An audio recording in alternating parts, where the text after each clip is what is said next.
Orang memandang kekristenan datang untuk menghancurkan, menghilangkan budaya-budaya setempat, budaya-budaya lokal. Sebenarnya tidak seperti itu. Siapa dan apa maksud dari kehadiran budaya ada di tengah-tengah dunia? Tentu ada nilai-nilai, ada norma-norma yang baik yang telah diturunkan dari para leluhur setiap budaya yang ada. Hari ini kita menjalani Pulau Timor, suku besar Timor yang ada di wilayah Gemit, dengan memakai berbagai aksesoris budaya Timor.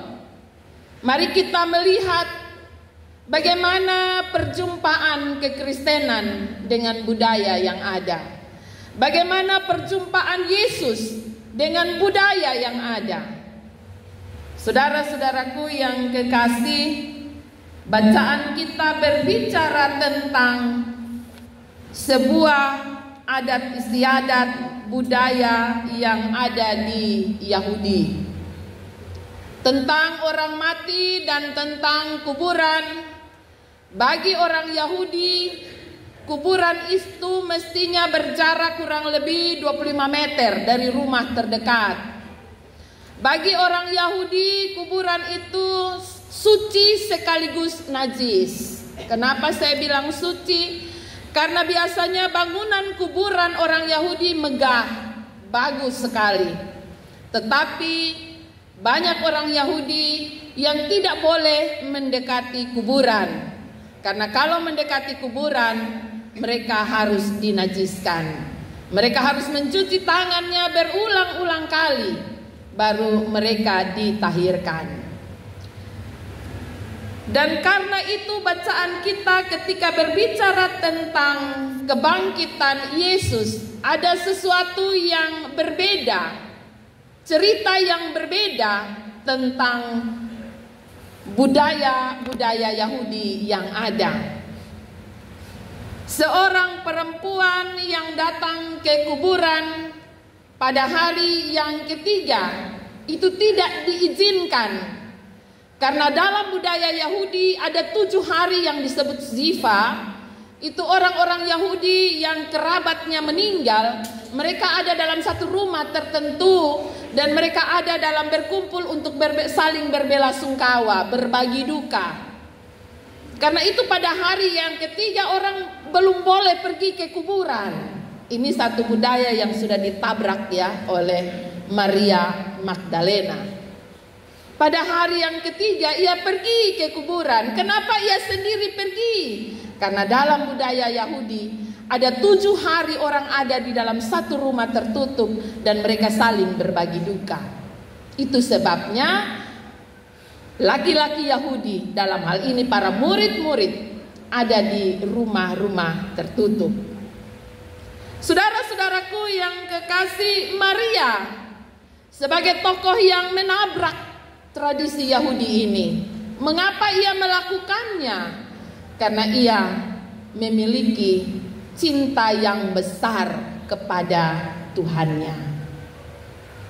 Pada hari pertama minggu itu, hari ketiga setelah kematian Yesus, Maria, hari masih gelap, ia sudah pergi ke kuburan.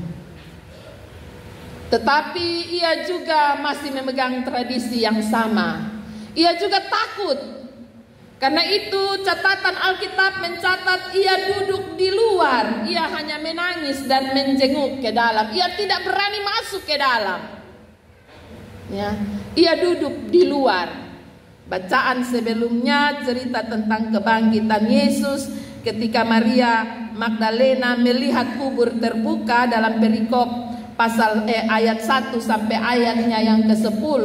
Ketika Maria Magdalena melihat kubur terbuka, dia langsung lari. Dia lari, pikes tahu in laki-laki dong yang ada di dalam rumah. Dan Simon serta Yohanes yang kembali ke kuburan untuk masuk dan mencari tahu apa yang terjadi. Tetapi kemudian ini laki-laki dong kembali. Setelah mereka tidak mendapatkan apa-apa di dalam kuburan, dong kembali. Tapi apa yang dilakukan oleh Maria? Dia tidak kembali. Dia tetap ada di dekat kuburan. Dia menangis, walaupun sambil menangis dia meloip di dalam. Siapa tahu ada orang yang bisa ia tanya. Dalam bacaan ini kita menemukan bahwa malaikat-malaikat, ternyata di dalam kuburan ada 2 orang malaikat. Yang satu duduk di bekas tempat pembaringan Yesus kepala, satu duduk di kaki. Saudara-saudaraku yang kekasih, Maria juga belum tahu apakah yang di dalam ini manusia kok apa. Yang jelas Maria tahu itu manusia. Dia belum tahu bahwa itu adalah malaikat. Papa mama, hal ini juga merupakan sesuatu yang tabu bagi Yahudi. Bahwa ada orang yang ada di dalam kubur itu sesuatu yang najis, tidak boleh. Ya.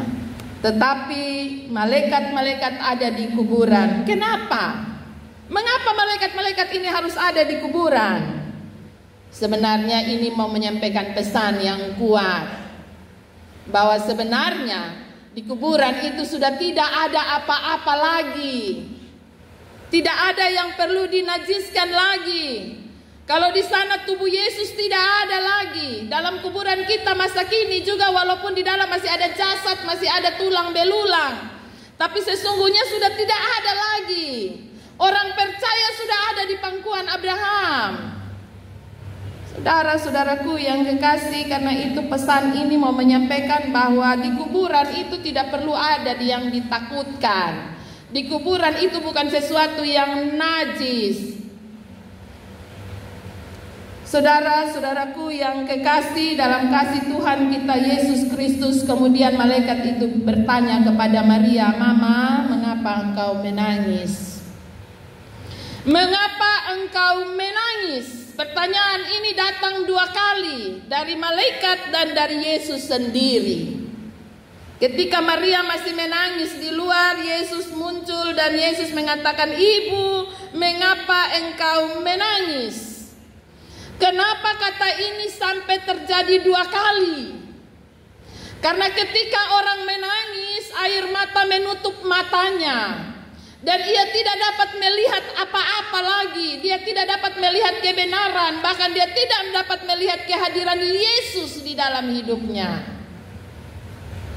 Benar, kematian tentu membawa duka bagi siapa saja, terutama ketika kematian itu terjadi kepada orang-orang terdekat kita. Suami, istri, anak, orang tua yang meninggal tentu membuat hati siapa yang tidak sedih. Semua akan menangis. Tapi pertanyaan sampai 2 kali ini mau menyampaikan kepada kita bahwa tangisan jangan sampai membuat kita tenggelam. Kesedihan jangan sampai membuat kita kehilangan harapan. Kesedihan jangan sampai membuat kita tidak dapat melihat kasih sayang Allah dan kehadiran Allah dalam hidup kita. Kita boleh menangis, tapi jangan sampai membuat kita lupa bahwa Tuhan berdiri dekat kita. Ketika Maria menangis di luar kuburan dan Yesus bertanya, "Ibu, kenapa engkau menangis? Siapa yang engkau cari? Masih mau cari apa lagi di kuburan ini?" Dia bilang, "Tuhan, kalau memang Tuhan yang ame bepung Tuhan nak, ada taruh di mana nak kasih tahu kok. Beta lihat." Dan apa yang dikatakan oleh Yesus? Yesus hanya memanggil dia dengan namanya sendiri, Maria. Saudara-saudaraku yang kekasih, apa artinya ini? Bagian ini mau menyampaikan kepada saya dan saudara bahwa Yesus sangat mengenal saya dan saudara dengan nama kita secara pribadi. Maria. Dia menyentakan Maria dengan memanggil namanya, agar dia sadar, agar ia ingat. Dan ketika dia dipanggil dengan namanya, dia menjadi sadar dan dia langsung menyambut, "Rabuni." Rabi. Guru, Engkau adalah Guru, Engkau adalah Tuhanku. Saudara-saudaraku yang kekasih dalam kasih Tuhan kita Yesus Kristus, firman Tuhan mau mengatakan kepada saya dan saudara bahwa Yesus selalu dekat dengan orang yang menangis. Yesus akan dekat dengan orang yang patah hati. Yesus mengenal kita dengan baik secara pribadi. Yesus mengenal saya dan saudara. Yesus tidak menjawab pertanyaan Maria karena tidak ada gunanya ia menjawab pertanyaan Maria yang bertanya, di mana mayat Yesus?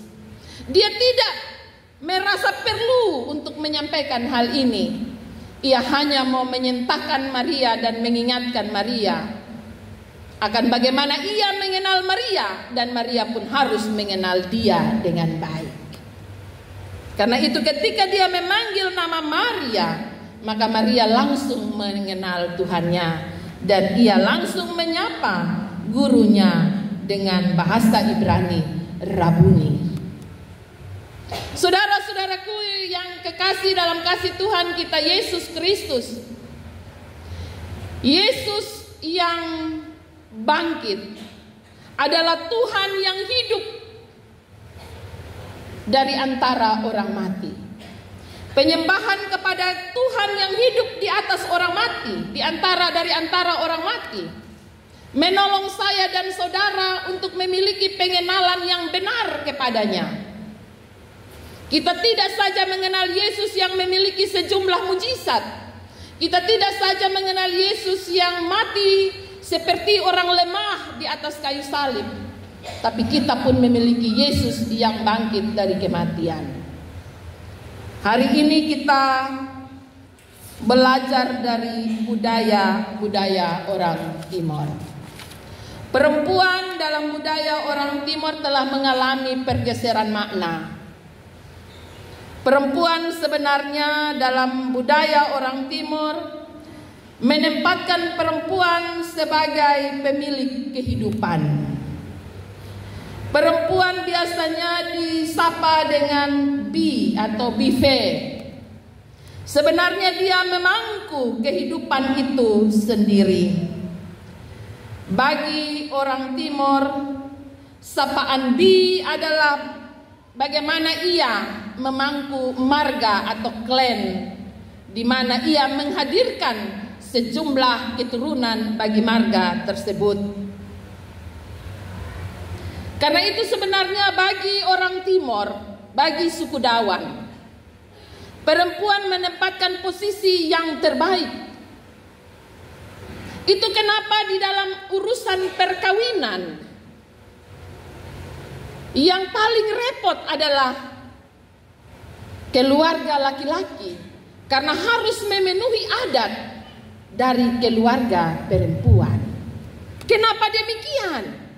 Karena perempuan itu dipandang mulia dan agung, sehingga ketika ia mau diambil, harus diambil secara terhormat. Hal ini mengalami pergeseran makna ketika masuknya zaman kolonial. Ya, orang mulai mengalami pergeseran makna. Bahkan suku-suku yang ada mengalami pergeseran cara pandang. Ketika Belis disampaikan sebagai bentuk penghormatan keluarga laki-laki kepada perempuan, keluarga perempuan bagaimana mereka mau mengambil seorang anak perempuan dari marga tersebut, mereka harus menyampaikan tanda penghormatan dalam bentuk belis. Tetapi ini mengalami pergeseran makna karena belis diganti dengan uang, nilai uang yang dipakai pada zaman kolonial. Dan karena pergeseran ini, perempuan mengalami kehilangan makna bahkan martabat. Perempuan yang nilainya diagungkan diganti dengan nilai uang. Dan karena nilai uang tersebut, Orang dapat mengatakan ia dapat membeli sapi seperti membeli manusia. Saudara-saudaraku yang kekasih, bacaan kita pada pagi hari ini, ketika peristiwa penampakan Yesus memberikan nilai baru, makna kehadiran dan arti seorang perempuan. Mengapa Yesus tidak menampakkan diri kepada Petrus dan Yohanes yang tadinya berlari masuk dalam kuburan, mencari di dalam kuburan di mana Yesus? Mengapa Yesus harus menunjukkan penampakannya kepada seorang perempuan? Tentu ini ada maknanya tersendiri. Bahkan dalam bacaan kita menemukan bahwa Yesus memberikan perintah kepada Maria, pergilah kepada saudara-saudaraku, katakanlah kepada mereka bahwa sekarang aku akan pergi kepada Bapakku dan Bapamu, dan kepada Allahku dan Allahmu.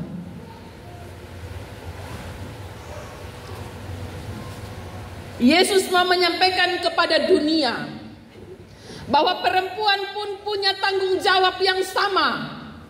Allah yang disembah oleh laki-laki adalah Allah yang sama yang disembah oleh perempuan. Allah yang diwartakan oleh kaum laki-laki adalah Allah yang sama yang bisa diwartakan juga oleh kaum perempuan. Dan karena itu Yesus memberi penugasan ini kepada Maria sebagai seorang tokoh perempuan yang dipakai Yesus untuk kabar kebangkitannya. Saudara-saudaraku yang kekasih, tentu ini bertabrakan dengan budaya Yahudi. Seorang perempuan tidak boleh bersaksi di depan banyak orang untuk satu perkara. Kesaksian seorang perempuan tidak dipakai karena tidak didengar oleh banyak orang. Tapi hari ini Yesus mau bilang bahwa budaya itu perlu dibaharui. Budaya-budaya yang ada perlu diberi makna agar ketika orang-orang melakukannya, semua orang tahu apa makna, apa artinya, mengapa orang harus natoni, mengapa tadi saya harus diberi kain ini. Apakah karena etnis Soe dan Timur punya banyak kain sehingga pagi ini saya diberi kain? Tidak. Natoni memberikan satu arahan kepada kita bahwa ada seseorang yang disambut di tempat ini, di klan mereka, di marga mereka, di kampung mereka. Mereka menerima orang itu dengan baik. Dan sarung yang ditaruh di samping kanan ini memberi simbol bahwa orang ini menjadi bagian keluarga, menjadi saudara, menjadi orang yang akan dibantu, menjadi orang yang akan dipeluk oleh keluarga besar di tempat itu. Saudara-saudaraku yang kekasih, seringkali kita di dunia modern ini mengalami kehilangan makna untuk banyak budaya yang ada dalam kehidupan kita. Pergeseran-pergeseran nilai membuat kita tidak lagi saling menghormati seorang akan yang lain. Yang lebih muda terhadap yang lebih tua, antara laki-laki dan perempuan, ya. Papa mama dalam budaya Dawan yang masih kental, ume bubuk itu ada tempat yang menjadi tempat lumbung orang Timur. Tempat di atas ume bubuk itu, dalam lopo itu ada tempat yang laki-laki tidak boleh melalui, apalagi naik ke atas, tidak boleh. Itu hanya dikuasai oleh kaum perempuan, terutama mama dalam rumah itu, ya. Mau makan hari ini dia naik, dia yang kasih turun, dibawa anak perempuan terima dan boleh masak. Tidak boleh ada yang naik, karena itu seorang perempuan begitu mulia dalam kehidupan suku Dawan. Tetapi pergeseran nilai membuat perempuan menjadi kehilangan arti. Hari ini kita belajar bahwa Yesus memberi nilai tersendiri kepada seorang perempuan, apalagi perempuan itu perempuan berdosa. Ia pernah dikuasai oleh setan dan ia dimenangkan oleh Yesus. Dalam kehidupannya ia mungkin tidak dihargai, ia tidak dianggap di antara kelompoknya. Tapi Yesus memberi kepercayaan kepadanya untuk menjadi saksi bagi kebangkitannya. Hari ini kita belajar dari budaya Timor, hari ini kita belajar dari firman Tuhan, bahwa siapapun kita, mungkin kita tidak dihargai di tempat kita, mungkin kita telah mengalami kehilangan kepercayaan dari dunia di sekitar kita. Tapi firman Tuhan mau bilang bahwa siapapun Tuhan bisa pakai untuk menyampaikan kesaksian kabar keselamatan kepada dunia.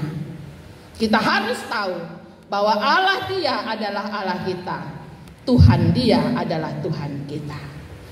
Karena itu jadilah orang-orang yang mampu menyatakan kabar keselamatan. Hari ini orang Timor mau mengatakan bahwa mereka menerima semua kita menjadi bagian dari kehidupan mereka. Dan mereka mau mengatakan bahwa mereka pun siap menjadi saksi kebangkitan Kristus bagi dunia. Tuhan Yesus memberkati firman-Nya, memberkati saya dan saudara. Amin.